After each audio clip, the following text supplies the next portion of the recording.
こんにちは。時計購入協議会会長です。今回は会長がおすすめする時計 IWC のポルトギーゼを紹介したいと思います。ポルトギーゼの歴史、推しポイント、気になるところについて触れていきますので、ぜひ最後までお付き合いください。最初に IWC とポルトギーゼについて紹介します。IWC の伝統はアメリカの開拓者精神に深く根ざしています。それは1868年、ボストン出身の時計師フロレンタイン・アリオスト・ジョーンズがインターナショナルウォッチカンパニーをスイスのシャフハウゼンに設立したからです。なぜアメリカ人がスイスにと思うところですが、ジョーンズの目的はアメリカ市場向けにスイスの伝統的な製造技術とアメリカの機械化、自動化された製造技術によって高品質の懐中時計を製造することでした。そこでジョーンズが目をつけたのがシャフハウゼンという都市。この地域にはライン川が流れていて、水力発電を利用した大量生産ができると踏んだわけです。IWC はアメリカ的なフロンティアスピリッツから始まった150年以上の歴史がある名門ブランドなんです。ちなみに初期の IWC の代表作は1885年に誕生した世界初のデジタル表示式のポケットウォッチで、2018年に創業150周年を記念して腕時計としても復刻されました。ではポルトギーゼの紹介をしますと、 IWC の時計といえばポルトギーゼを置いて他にはないと言えるくらいのフラグシップモデルです。その歴史は1939年に2人のポルトガル商人が IWC に高精度の腕時計の製造を依頼することから始まります。当時の腕時計の精度は懐中時計と比べるといまいちだったそうです。そこで IWC はこの依頼に対して懐中時計のムーブメントを搭載することで要望に応えます。その時計こそが傑作ポルトギーゼです。ポルトギーゼは今でこそ IWC の看板的な時計ですが、懐中時計のムーブメントを使っていたため非常に大きく、当時はあまり人気がなかったそうです。正直時代の先を行き過ぎていた時計と言えます。しかし時代は流れ、大型の時計も受け入れられるようになるとともにポルトギーゼも市民権を得ることになるわけですが、 IWC の創業125周年を記念して1993年に発売されたポルトギーゼジュビリーがその人気を決定づけたと言っても過言ではありません。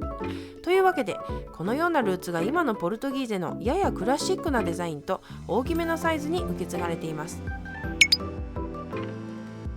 ではポルトギーゼの推しポイントについて話してみたいと思います。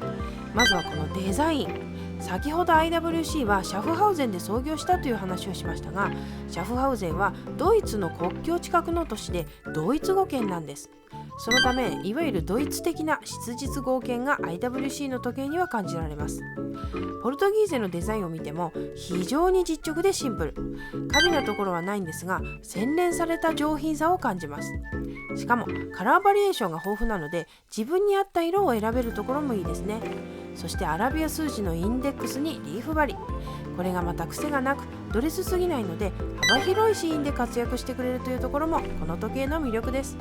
しかも大きなサイズのシンプルな時計は結構間延びしてしまったり、あとは虫眼鏡で拡大しましたみたいなバランスの悪いデザインのものがあったりしていまいちだなと思うことが多いんですが、ポルトギーゼの場合は1939年に誕生した時からこのサイズ感で当時のデザインコードを引き継いでいるので、抽象的な言い方になりますが魅力的なデザインに仕上がっているんですよね。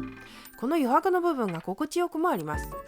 つまりポルトギーゼはドイツ系スイスとアメリカのハーフイケメンという結論でいいのではないかと思います。それであとはこのリーフ針に注目していただきたいのですが、これはプレスで打ち抜かれて作られた針で現行品としては珍しく立体感を持っているとクロノスが評しています。さらに針と文字盤の間に注目してほしいんですが、リングがついているのがわかるかと思います。一般的に文字盤と針の間に隙間があると安っぽくなってしまいます。そこでポルトギーゼはリングを設置することでこれを解決しているわけです。そういったところで高級感を演出している IWC はさすがでございます。では次にムーブメントについて触れてみたいと思いますが、 IWC の自動巻きムーブメントといえばペラトン式自動巻き機構です。ペラトン式自動巻きは IWC の設計責任者を務めたアルバート・ペラトンが開発した機構で、1950年に誕生した名機キャリバー8号系に初めて搭載されました。ローターの回転運動をロッキングバーの左右の運動に変換し、この運動を使って爪で歯車を回してゼンマイを巻き上げるという画期的な設計でした。何を言ってるのかわからねえと思うが、俺も何をされたのかわからなかったとにかくこの自動巻き機構は巻き上げ効率が良く、部品が摩耗しにくいというメリットがあり、誕生から70年以上経っている現在でも採用されていて、超絶すごい設計なんです。それでポルトギーゼにもペラトン式自動巻きが採用されているんですが、この機構に関連している部品がセラミック製になっていて、より耐久性が向上しています。IWC 独自の歴史ある技術がしっかり使われているというところが実にいいんですよね。イケメンなのに性格も一本通ったところを持っているって最高ですやん。では次の推しポイントですが、メンテナンス関係でいうと永久修理に対応しているというところです。多くの時計ブランドは部品の保有期間を設けていて、基本的には部品がなくなれば正規の対応はできなくなります。しかし IWC など一部の高級ブランドは会社が続く限り修理やオーバーホールに対応してくれるので、時計を親から子へ子から孫へみたいなロマンあふれることができるわけです。いろいろとハードルは高いと思いますが、夢は膨らみますね。こういうところは素直に IWC さんありがとうと叫びたいです。ではポルトギーゼの気になるところを話していきたいと思います。軽めのところからいくと、リューズの巻き方が普通の時計と逆であるということ。これは自動巻きなので毎日使えばあまり問題はないかもしれませんが、慣れないと気になると思います。あとはケースのサイズが 40.4mm とちょっと大きいかなくらいなんですが、ベゼルが薄いので同じサイズの時計と比べて存在感があります。そのため腕がそれなりに太い方にはいいんですが、細めな方だと合わないことがあるかもしれません。というのも、大きい時計を細い腕に巻くと時計との対比で腕が細く見えてしまうんですね。なので男らしさを演出したい方はもう少し小さい時計の方が良いかもしれません。逆に女性の方がこういう大きめの時計をつけると腕が細く華奢に見えて似合うということもあると思います。なのでサイズ感は特に注意が必要なところです。さてここからは会長の個人の思考をバリッバリ交えて話しますが、まず同じポルトギーゼシリーズのクロノグラフがめちゃくちゃいいんですよね。クラシックな顔つきなのでクロノグラフがついていてもスポーツに寄りすぎず、むしろちょうどいい塩梅のカジュアル感になっています。結果ポルトギーゼ同士どっちも良くてめちゃくちゃ悩ましいんです。なのでシンプルでオリジナルに近い三振にするのか、ややスポーティーにクロノグラフにするか悩みが尽きなくて、結局選びきれず買えないのが気になるところです。あとは冒頭で紹介しましたが、125周年記念で発売されたポルトギーゼジュビリー、これが本当にいいんですよ。オリジナルに近い形で復刻されている上にシースルーバッグになっているんです。